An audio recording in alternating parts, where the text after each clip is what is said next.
Hello again, YouTube. This is AmKay at Purple Sky 11. I am back, finally, with part 4 of my series, digging into the Owen Hart documents. In this episode, we'll take a look at the next of kin notification, some body exam reports, and we'll go over another case information document. It's been far too long since the last episode.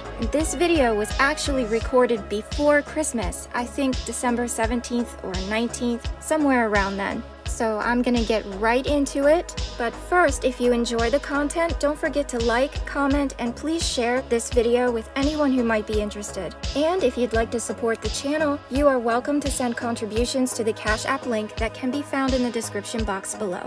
And without any further delay, let's get into today's content. What's on the screen now, you can see right here it says subject of report, and then it says next of kin notification. So that's what we're looking at right now. And the next of kin notified was Bruce Hart. And you can see over here to the left, title of the investigation and all of that information. And here this report is by Detective R. Rickett, Homicide Unit, the date 5/24/1999, and we have one page to look at here.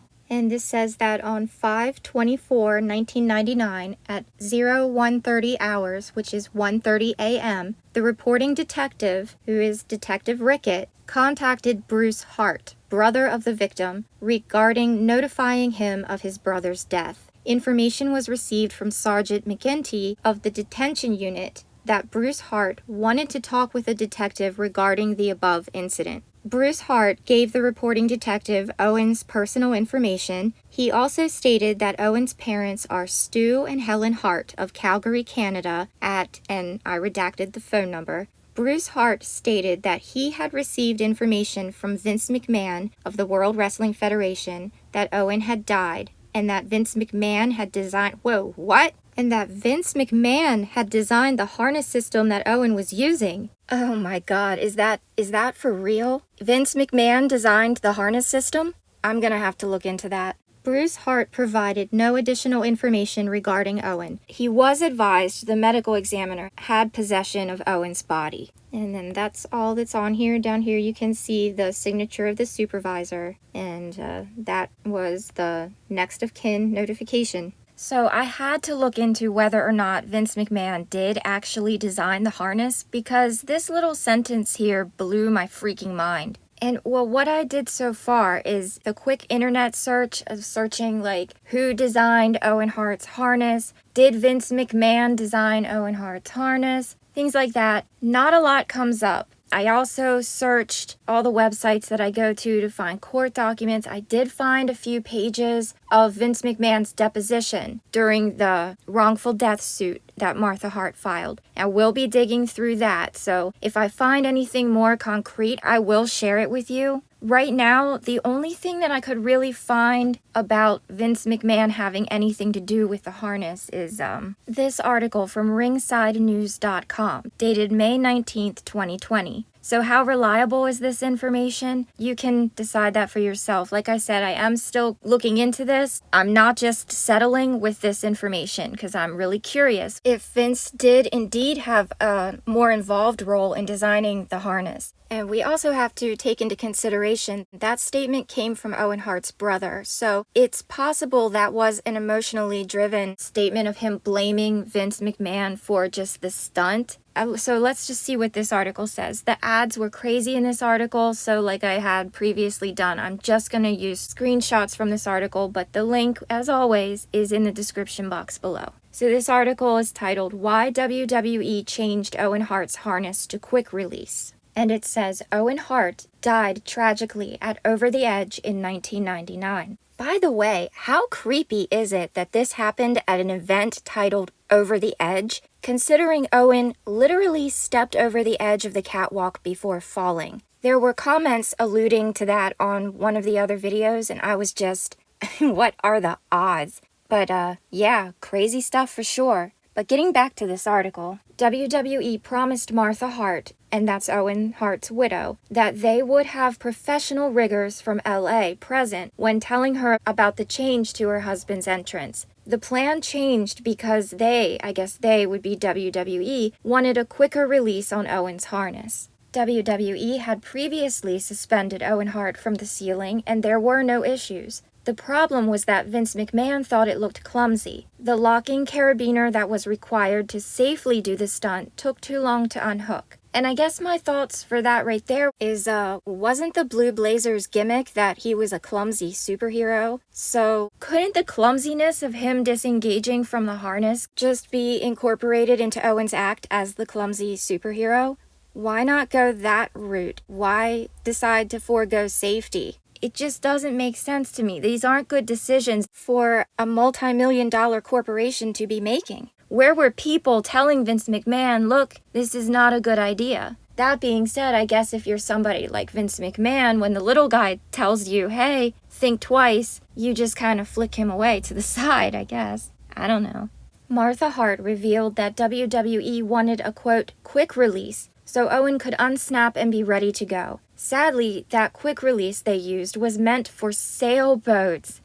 See, that's like I was saying in, I think, part 3, when the crime scene report was describing the rigging line. The report said, the label said that the line was 6 foot, but that the line actually measured 6 foot 2. That triggered a memory for me of my dad's fishing boat. An extra couple of inches on the line is normal for boat rigging. Whether or not that's normal for stunt rigging, I'm not sure. If anybody knows, please comment below.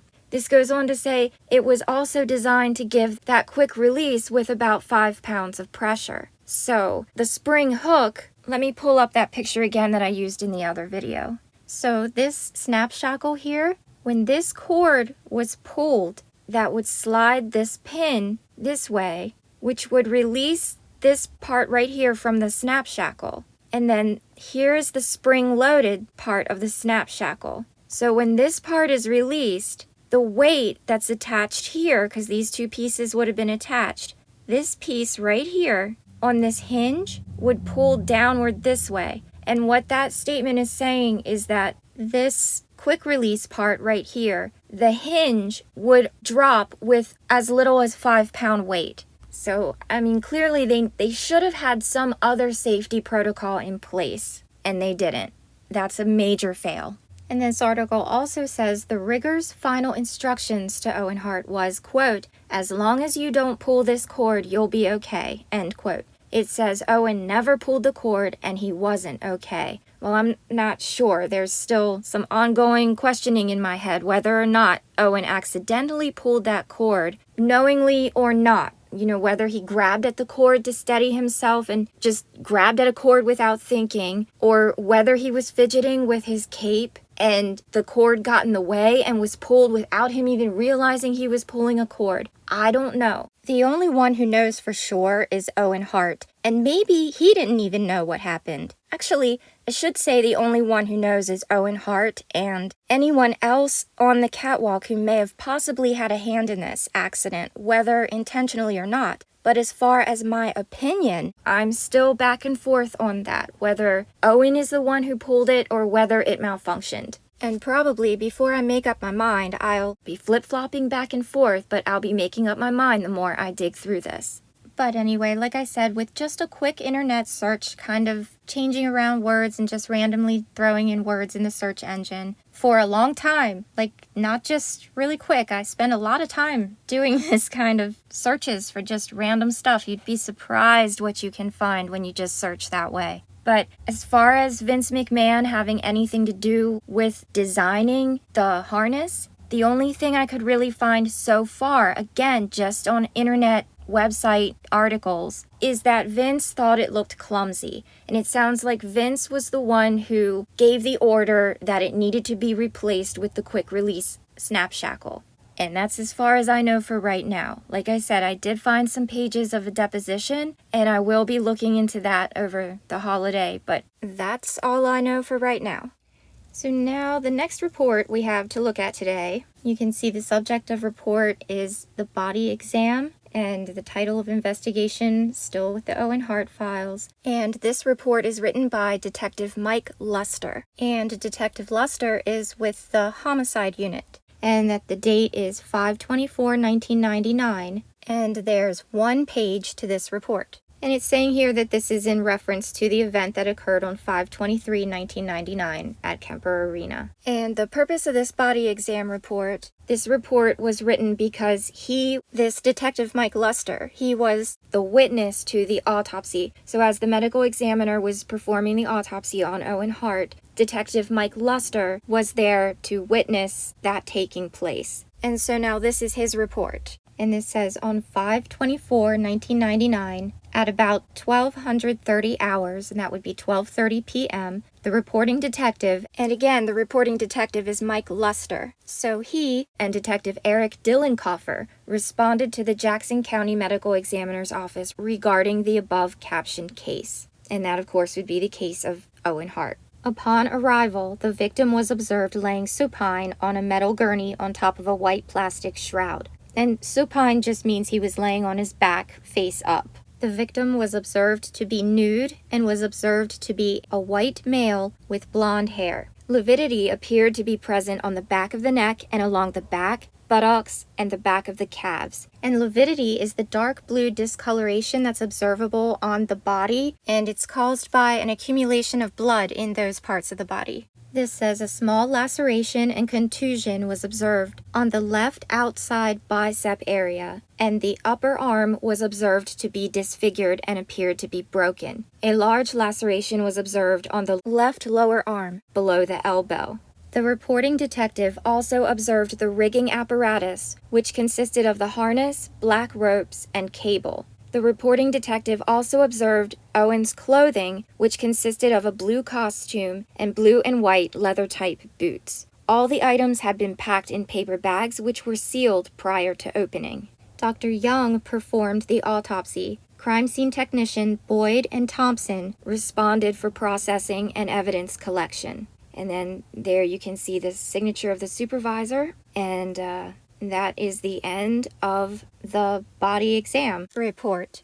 And I was really hoping to have an autopsy report to include with this particular video with the body reports and things like that, but it's now been almost a month since I received this email, and I replied back that I wasn't family, and I haven't received a reply, so I'm pretty sure that I got ghosted. So unfortunately, I won't have access to Owen Hart's autopsy report for this series, but I talk more about this in part 3 of the Owen Hart series. The link to the full playlist is in the description box below. What I do have, in addition to the body exam report, is this external wound location chart. And you can see right here the date is 5/24/1999. Here's the case number, victim's name, Owen Hart, and the reporting officer, Detective Michael Luster. And then here you can see the drawings of where they were depicting Owen's injuries were located. Although I have to say that just from the description in the police reports, it seems like there were more injuries than what is on this graphic, like a possible broken arm, etc. So right here looks like a really bad area of lividity, meaning either blood would have pooled into this area after death, or a lot of broken blood vessels in this area prior to death. Again, I am no expert. This is my understanding from reading about post-mortem pathology when I was doing research for the Benoit series, and I am human, so mistakes are possible. So this external wound chart indicates lividity along the back and sides of the neck, and then a laceration here, and then it said that it looked like his upper arm here was broken. And here again, the lividity on the back of his neck. So I'm definitely not an expert, but just looking at this chart, I would think that Owen would have made impact with either a ring post or a ring rope in a way that would have caused relatively major trauma to the area here at the back of his neck. Unfortunately, I don't have an autopsy report to verify that assumption, and again, I'm not an expert or any kind of medical professional. This is nothing more than my opinion. And the next report I have to go through, you can see right here, subject of report is case information. Again, case number is the same, title of investigation, we're still with Owen Hart, and this report is by a detective Jeffrey Cowdery, and he is with the homicide unit. This report is dated 5/25/99, and we have 1 page of this report to look at. And this report is in reference to the event that occurred on 5/23/99 at 1800 Genesee, which is the location of Kemper Arena, and of course the event being Owen Hart's fatal fall. And this report says that on 5/23/1999, at approximately 1750 hours, which would be 5:50 p.m., and that would be Central Daylight Savings Time. And also this time right here, same time zone, Central Time, and it was Daylight Savings Time. So, according to this report, on 5/23/1999 at approximately 5:50 p.m., the reporting detective, this Detective Cowdery, responded to 41 KSHB television station located at 4720 Oak. My question here is, why would this detective show up at this TV station almost 2 hours before Owen Hart falls? The quote-unquote incident happened at 7:40 p.m. Central Daylight Savings Time on 5/23/99. So, what the hell? See, it's just weird. I would think, especially for these such high-profile cases, that you'd think that they'd want to make sure that every I was dotted, every T is crossed, that all the dates line up. So there would be no reason to question any of this, but this is probably just a mistake. So maybe this 5/23/99 is supposed to be 5/25? I'm not sure, but it doesn't make sense. Just think of it logically. Like I already said, why would the detective be going to the television station 2 hours before this incident occurred? So make of that what you will. I don't know. Is this suspicious or just sloppy detective work? Comment below what you think. But what did Detective Cowdery need at the TV station? Let me remove these markups so you can see the document. So, upon arrival, Detective Cowdery made contact with Bill Riss, news operation manager for the station. And then I redacted that phone number. And Detective Cowdery advised Mr. Riss that camera crews from the World Wrestling Federation had filmed Owen immediately after the fall and a portion of the medical treatment which Owen received. Mr. Riss was further advised that the incident was taped on a Beta brand tape, and it was requested that the tape be reproduced on a VHS brand tape. Mr. Riss advised the reporting detective that he had the equipment to reproduce the tape on a VHS brand tape. One copy of the tape was then reproduced on a VHS brand tape and taken into possession by the reporting detective along with the Beta brand tape. Both tapes were then placed with the case file located in the homicide unit at 1125 Locust. And that is the end of that report. You can see the signature of the supervisor there at the bottom. And in case you're wondering what is a Beta tape, I can tell you about that because I am literally old enough to remember that. Most of you are probably familiar with VHS video cassettes or a VCR, which predated the DVD player, which predated Blu-ray. When VCRs were first introduced into the market, it was your choice whether you wanted to buy a VHS or a Betamax. Each needed its own type of player, so you couldn't play VHS tapes in a Betamax player, and you couldn't play Betamax tapes in a VHS player. And I'd say this is likely the reason the detective requested the original Beta tape be reproduced onto a VHS tape. And how it says here on Wikipedia, Betamax is now widely considered to be obsolete, having lost the videotape format war, which saw its closest rival VHS dominate most markets. The way I remember it, although Betamax had a better picture and sound quality, VHS tapes were less expensive to both rent and own, so video rental stores could have a wider selection and more copies of each movie available for rental. That along with the porn industry, because living in the 80s and 90s, this was before the internet, right? Well, there was internet, but it wasn't everywhere like it is now. So porn all of a sudden available on home video, along with the video rental store boom, those two factors combined put VHS in a strong lead over Betamax. And I was surprised when I read this to see that this was recorded on a Betamax tape. That kind of made me scratch my head a little bit because, even though I grew up in the age of the VHS tape, the way I remember it, even then Betamax was sort of already on its way to being pretty much obsolete, even for my generation. So But it does say right here that Betamax recorders continue to be manufactured and sold until August of 2002. So I guess they were still using Betamax, and I'm guessing if it is correct that Betamax did have the superior video and sound quality, then maybe that's why the television studio was opting to use the Betamax tapes instead of the VHS. I don't know, it's just a little something I'm adding in here. I know it really has nothing to do with this case, so let's get back to the Owen Hart stuff.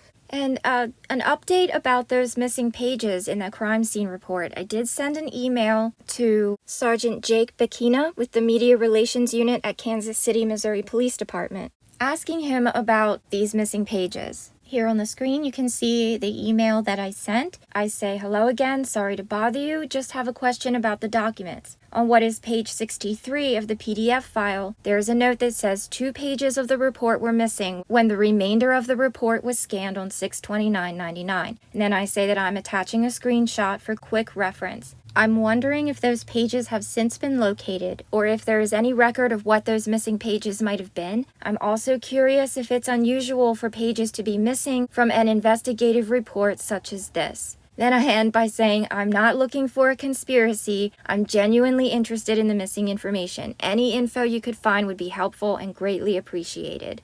And the very next day, which surprised me, I don't know why, I didn't think he'd get back to me on a weekend, but the very next day, on Saturday, I received a reply from Jake letting me know that he would check on this for me. He says it may be that those pages just weren't in the original file when it was all scanned in, and he says he'll ask someone in records if they know how those pages come about.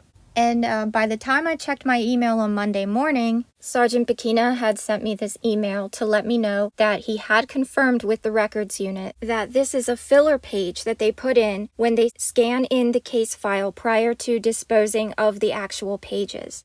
He says when they came to this page in the file, they indicated with this page that it was missing. And he says no reason was given for that missing page, just notification that it was, as in that it was missing. And he closes with, "Sorry, not more info." And I just, I'm kind of like, well, that doesn't really answer anything. It doesn't, it just I mean, I know the pages were missing because that's what the note says. And if the filler page is put in when they scan in the case file prior to disposing of the actual pages, then it was just okay that those 2 pages were missing and not scanned into the case file. Now I just have so many more questions, but I mean, there it is. I would really like to know what was on those pages. And maybe it was nothing on those pages. Maybe it was just, I mean, I don't know what it could have possibly been, but maybe it was of no real evidentiary value or of any informative value to the case file. Sometimes you see pages in documents that say this page left blank for a reason. If it's a case of something like that, then I don't know. Is it really necessary to scan that into the case file? I would say not really. But then I would think that you would make a note that that is what the page was whenever you're making the note of it,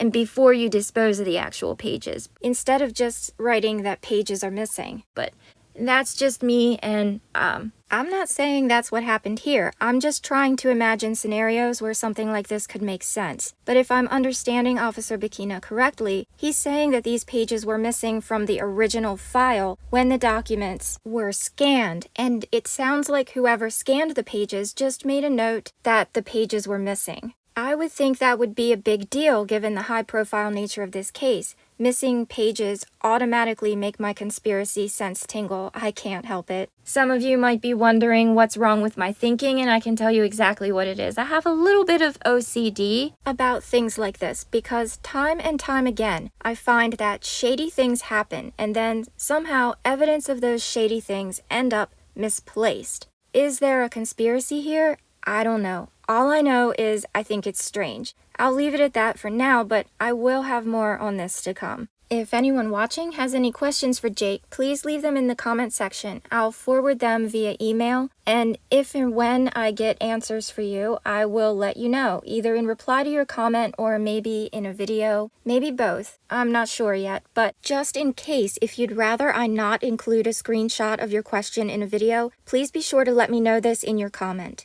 Either way, I'll do my best to get answers for you. And unfortunately, that's all I have for now. Again, very sorry for the delay in getting this video out to you. I'm already working on part 5, so that one should be ready in about a week-ish. And that episode will cover some more witness interviews, including a second interview police had with Bobby Talbert. If you're not familiar with that name, if you don't know who Bobby Talbert is and what his role is in all of this, you might want to check out the first few episodes in this series to get caught up. Also, in part 5, we'll go over some more case information as far as evidence bags and items recovered from the crime scene. So be sure to subscribe and hit that little bell icon so you're notified when the next video drops.